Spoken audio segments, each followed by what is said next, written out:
So I got an interesting video for you guys today, something that might be relevant to you.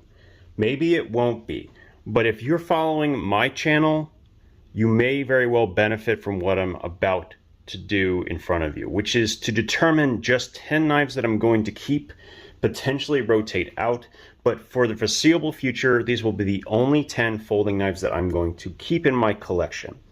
The other knives, and this is where you guys come in, are going to be split between two things. I'm going to be giving away about half of them, and the other half I will also be selling. So there is a way for many of these knives to end up in your hands potentially. I'm working on the best way to do that, but in this video, first and foremost, we're going to talk about why I'm going to pick these 10 knives of this 24. So let's go ahead and get right into it.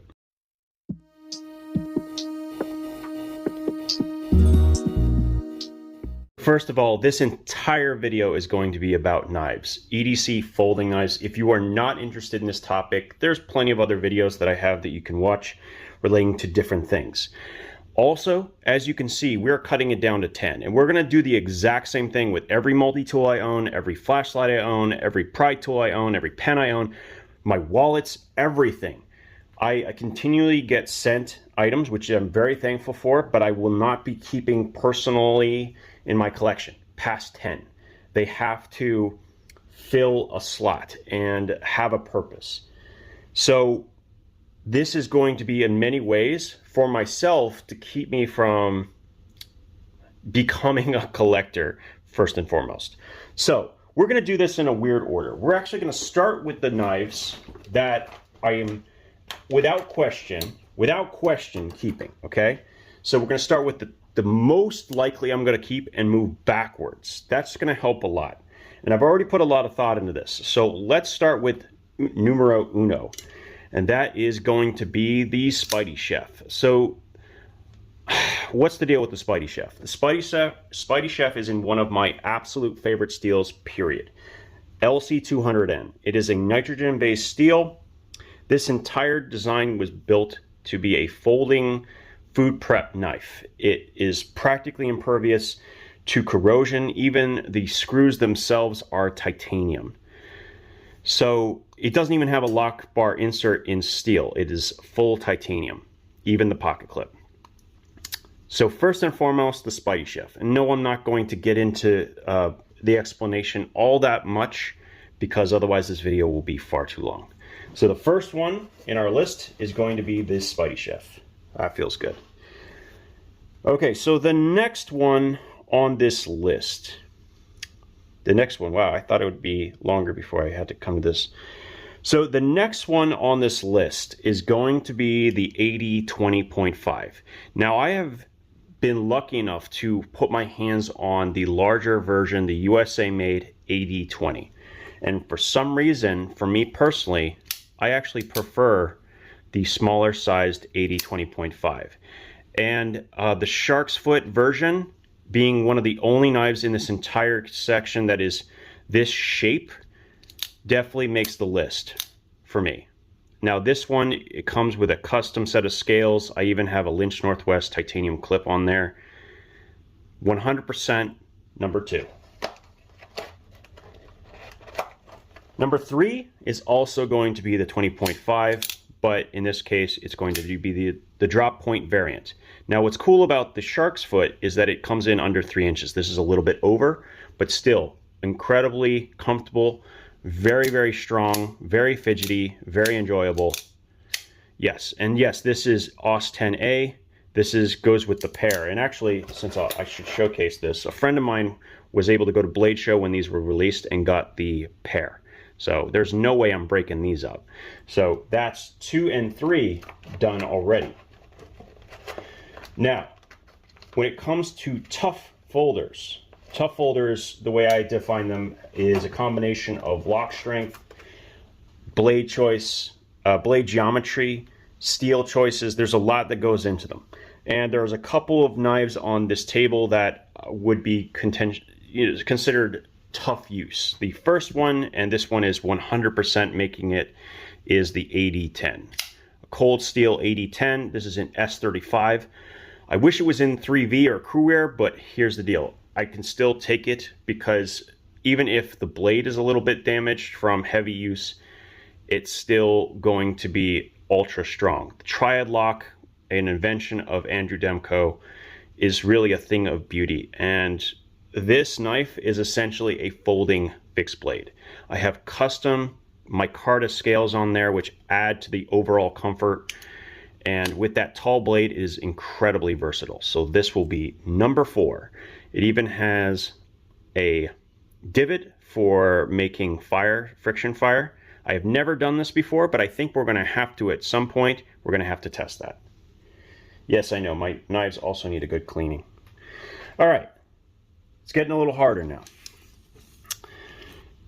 So, number 5 and number 6 are going to be budget knives. Budget knives, I'm defining under $60. Now, for you, you might find that 60 is not a budget knife. You might say, oh, no. Definitely $40 cap. So I actually have in this setup knives at the 10, 20, 30, 40, 50, and $60 range. So I'm going to do a separate video before I get rid of them on which one I would choose at each of those price points. But under 60, there's some really distinct winners in my book. Number 1, and this is undisputable, is going to be the Petrified Fish Mini Beluga. Not only is this in my favorite budget steel, I love the geometry of the blade. It is exactly 2.9 inches overall length of the blade. It has no thumb stud, but it does have that fuller, which lets you flick it out in many different ways. Of course, I can't do it right now. And it has one of the coolest clips ever, ultra deep carry. And you gotta say, come on, look at that G-Carta, they think they call it, where it's that marbled finish. Can't go wrong. So that is going to be number 5 on my budget list. And it's also one of the few knives under 3 inches in cutting length for legality reasons. So this, along with the Shark's Foot 80-20.5, are 2 knives under 3 inches in length. Now, as far as the budget knives are concerned, I actually have quite a few on the table.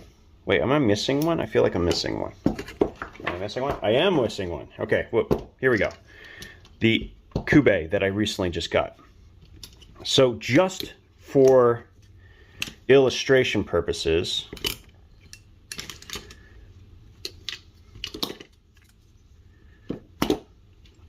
okay, is that it? Yeah. All of these are under $60. All of them, which is great. I am genuinely enjoying the budget range. I find that the quality here is so good, it's actually kind of embarrassing. So let's start with the reverse here. Let's start with the ones that are easy to eliminate for me. And that starts with the Opinels. Yes, the Opinels. I know these are very, very popular among a lot of different groups. However, I would not call what they have as a lock to be an actual lock. It's just, yeah, I don't trust them. Yes, they're comfortable, but there is a strictly better, in my opinion, a generic style knife that I prefer to the Opinel, and that is going to be the Sword knives. So the Sword knives are friction folders, and believe it or not, are far safer than the Opinel because the tang hides under your hand, and once you have it in a closed grip, it's not going anywhere. Now this stamped carbon steel, it actually is fully convex grind, and the actual comfort of this I cannot emphasize enough. So good. So regardless of what I do, I will be keeping a Sword peasant knife in my collection. So this is going to take up number 6. Now I'm going to kind of keep these together because, well, they are 2 different sizes of the same knife.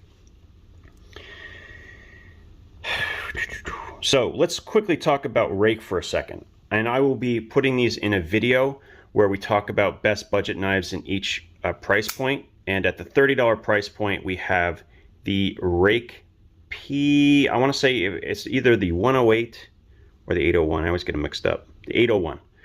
Now this is the black version, so it's about a couple dollars more, but it is a steel frame lock with a deep carry pocket clip, 14C28 blade, real nice, full flat grind. Definitely the $30 knife of choice. But if I was going to choose a budget knife, it would never be a frame lock. In fact, I'm not a huge fan of frame locks in general. It just is what it is. I don't like how they function when your hands are wet, because you tend to grip them a little harder, press onto the lock bar, and when you do that, you cannot deploy the knife as easy. So for that purpose, this will not make it. Similarly, this version, another rake knife in 14C at $40, the 108 is not going to make it for being a frame lock. But you know what? It's another $40 knife, and man, is this thing good. The action is excellent. It is like drop shut, pretty awesome. Steel frame lock. It has this weird beta lock. It's cool, but no. If we're talking about top 10 forever, these just don't make it.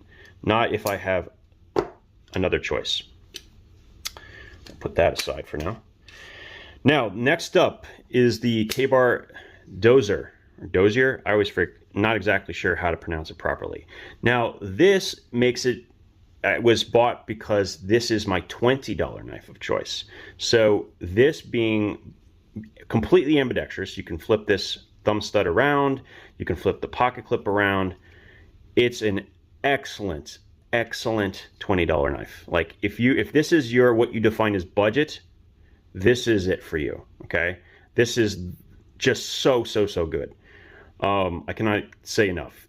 Taiwan AUS 8 steel, which is a budget steel, and it works just fine. Highly, highly, highly, highly recommended for this knife. But no, it definitely would not make my list. All right, so next up are the Kubes. Now, I'm very, very impressed by this brand. Pretty much the action on both of these is incredible. And I'm going to cheat a little bit in saying that these were sent out for review, and I don't have to make a decision on them yet right this second, because they are going to be sent out to some other friends I have who do knife reviews. So these are going to be going. They're both excellent. In fact, I'd say if the Royal was in 14C, this would probably make it in over the Beluga. That's how good I think the Royal is, personally. Just really just amazing. Anyway, so these are gone as well, but not for that, not for the reason that I dislike them. Next up, all right, this is the Harns Assassin. Okay, I discovered this brand kind of by accident when I was looking for knives in the steel of my choice, and that is 14C. And whoa, this knife is crazy. Only $40. It has like a 3.8 inch blade. Yeah, but watch this.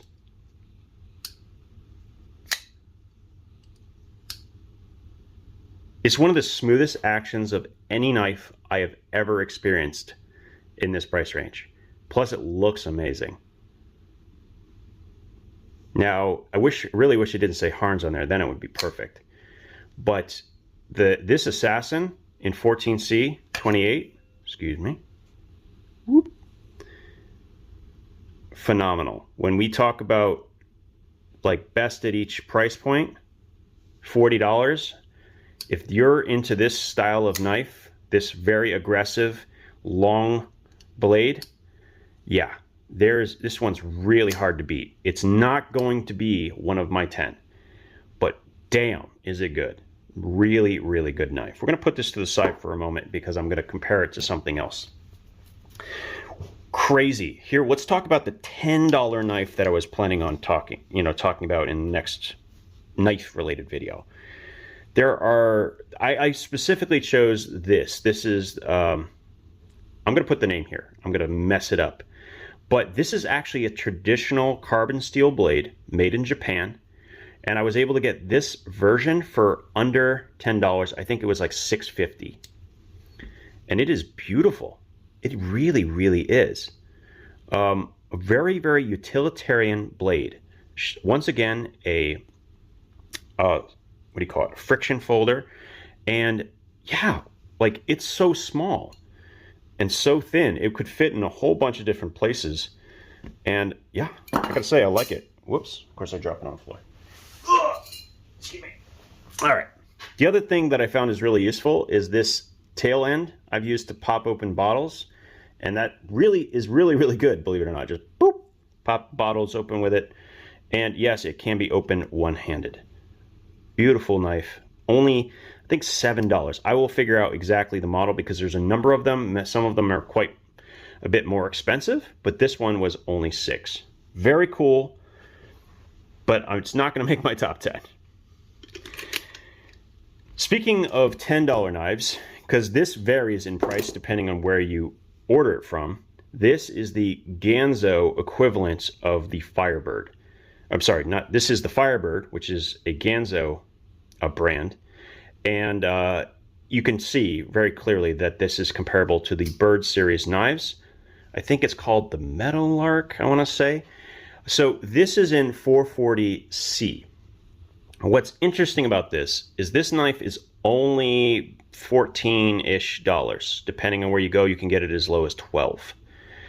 And yeah, it in so many ways is better than the $33 Bird knives that exist, which is just ridiculous. If you need a beater knife in the classic Delica shape with an actual finger choil with steel that is actually better than the Bird series, that they use 8CR in that series, this is the way to go. And yeah, this is Ganzo, as I've said in the past, or maybe I haven't, they're really good at one thing: making embarrassingly good clone versions of well-established knives that are past their statute of limitations, let's just say. And this is a great example of that. Not going to make it, but incredible beater knife for, you know, what is under $15. Now, let's get with the rest of these three. These are the hardest ones to choose. I would almost rather take both the Praxis and the Airlight if I could, but I don't know if I'm going to have the space. So let's go ahead and see where we're at. We have 6 knives. That's not a lot of room. Let's start with what I'm fairly confident is going to stay as of right now, and that is going to be the Praxis. As I've said many times, as much as I would prefer this to be in 14C, my favorite budget steel, 9CR is still excellent. It's very, very similar to 440C, and performance on it is very good. But what really makes this knife stand out is the cutting geometry. Now you can see I've actually dinged the blade by accident on a granite countertop, but even then it rolled instead of chipped, which makes me happy. And the cutting geometry on this blade, with how thin it is, how tall it is, the continuous curvature, you almost don't even notice that it has a thumb stud. And the fact that you can actually really put your finger up there is great.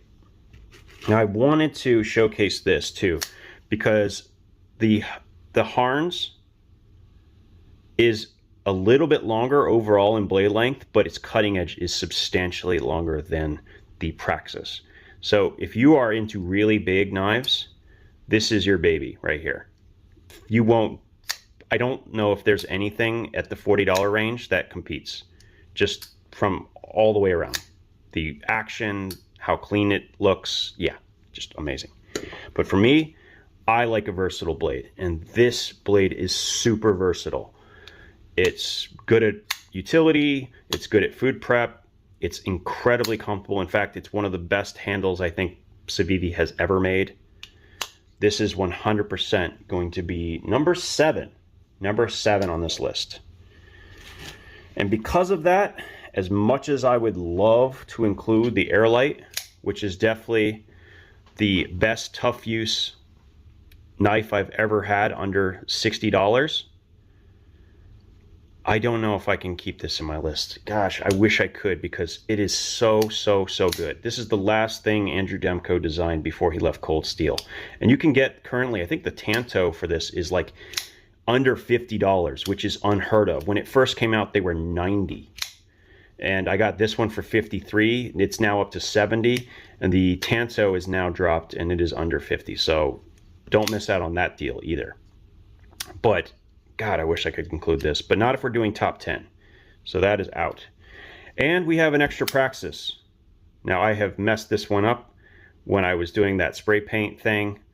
I was an idiot and didn't take it off the table, but still, it's awesome. I will probably end up giving this one away. Highly recommended. So that brings us to these. We have, what is it? 1, 2, 3, 4, 5, 6, 7. We have 3 slots left. 3 slots left. And I'm going to cheat a little bit again. This Benchmade 940 is a keepsake. This was something that someone I lost. You know, this was something I was able to get from them. And it means something to me. So regardless of what I do with the 10, this one will stay in my collection. I don't have many knives like this, but this one will. So thank you. This one will stay. Not included in my 10. Now down to 3. 3 more. Let's end up with one that it was a recent disappointment. So I ordered this incredible Tucson directly from China. And I was going to make a video. In fact, I already made a video about it. It has the cutting geometry that I liked from the Praxis while still having the steel I wanted with the finishing that I wanted. And the drop is nuts on this knife. But it has one ridiculous flaw. Check this out. Something that should never happen in any knife. See if I can get it to do it. Did you hear that? You hear that absolutely heart-wrenching noise?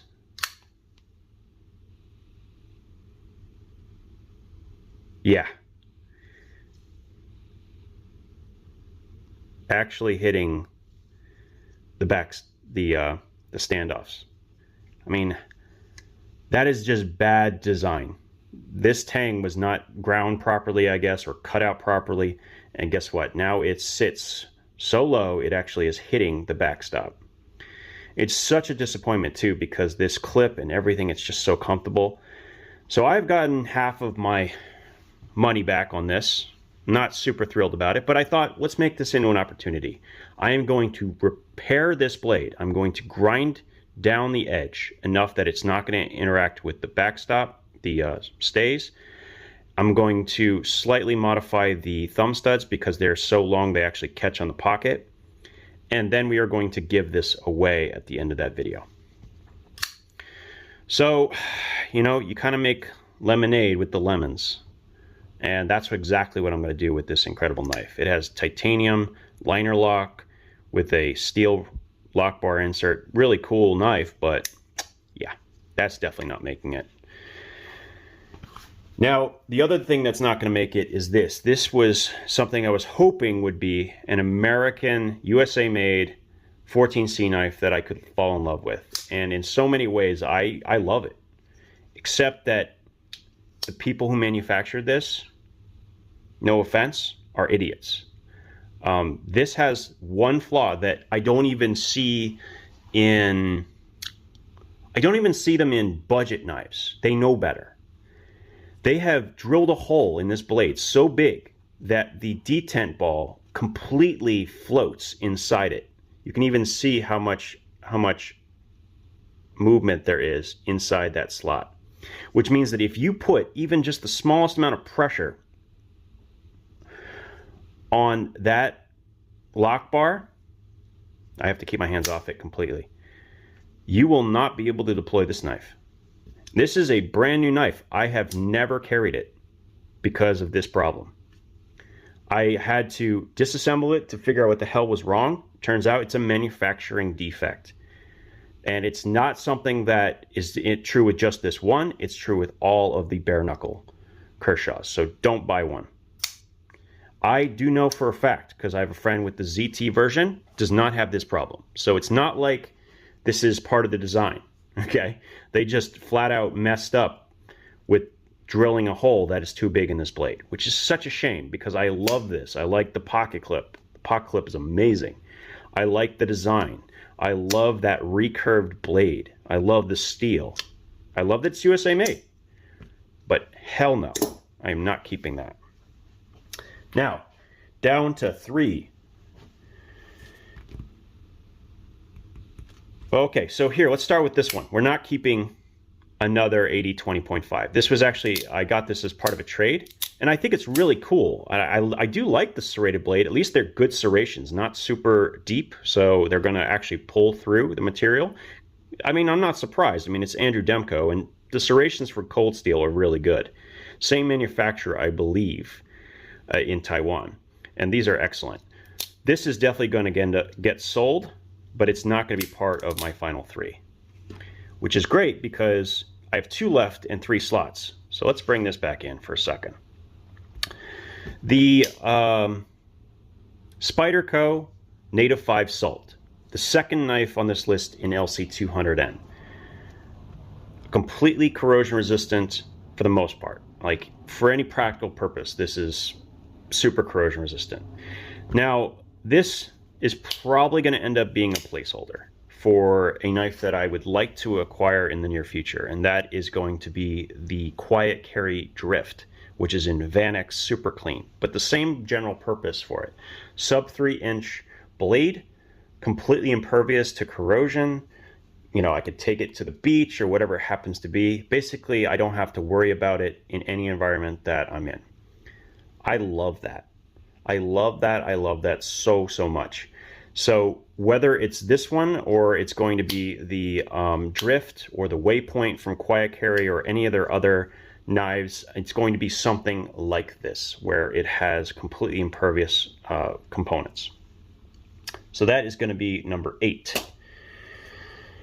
And of course, you might be surprised to see the Mini Adamas. And for all its flaws, which primarily has to do with the lock, this will be a perfect knife. And I say that because Benchmade has been fixing the problems with the tang of this. I don't know if they're replacing the blade or they're replacing the entire thing, but quietly they have been offering fixes, and I will be sending mine in to get fixed because this is not acceptable. Watch this. You can't really see it out of frame. Let me move this a little bit further here so you can see it. Here we go. Watch this. I'm gonna move my finger out of the way. Yeah. That's how little the lock bar is resting on that piece of steel. It's very hard to see, but just trust me when I say it is barely on the edge of that. And that is because the tang that when they designed this, it's another design flaw. It should have extended further into the frame. This is almost to the very front of that slot. So there's not much space to go. So you really do have to exchange the blade. Now I have batoned with this and people are like, no, don't baton with your knife. And I have to tell you, Benchmade can handle it. Their axis locks are really, really strong. And the Adamas is one of the strongest potential designs. With crew wear blade, CPM crew wear, this has to be in my collection. In so many ways, it's what I wish the 8010 had in it. If this had crew wear, oh, I don't want to think about it. It's too nice, too nice. But this is like a smaller version of a tough folder, in theory, if the lock is fixed. So this will be number 9, which means this will also be number 10. So we have 1, 2, 3 tough folders, 1 traditional. Let's see if I can fit them all on the table. We have 1 amazingly beautiful budget knife under 3 inches. 1 completely corrosion resistant knife. Let's see if I can fit this whole thing in here. Do.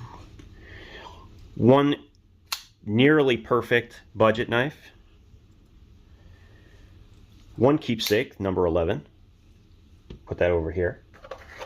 We have the 80-20.5 in drop point.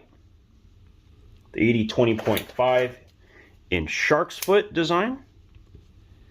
And we have the Spidey Chef. And there we go. There is my 11, just sneaking it in here, 11 knives that I'm going to keep from now on, which means that if a knife is going to make it in my collection, it's going to have to beat one of these, well, 10, we'll put this away, 10 knives. It's going to have to beat one of these. And that is going to be a very, very tall order. So thanks for watching this video. I really do appreciate it. I know it's really long, but all of these other knives that you saw, they're going to be either sold or given away in the near future. And we are going to be doing that as soon as we have completed a video like this one for practically everything else that I own. Once I figure out how, it's going to be a fun time. So thanks again for watching, and we'll talk again soon.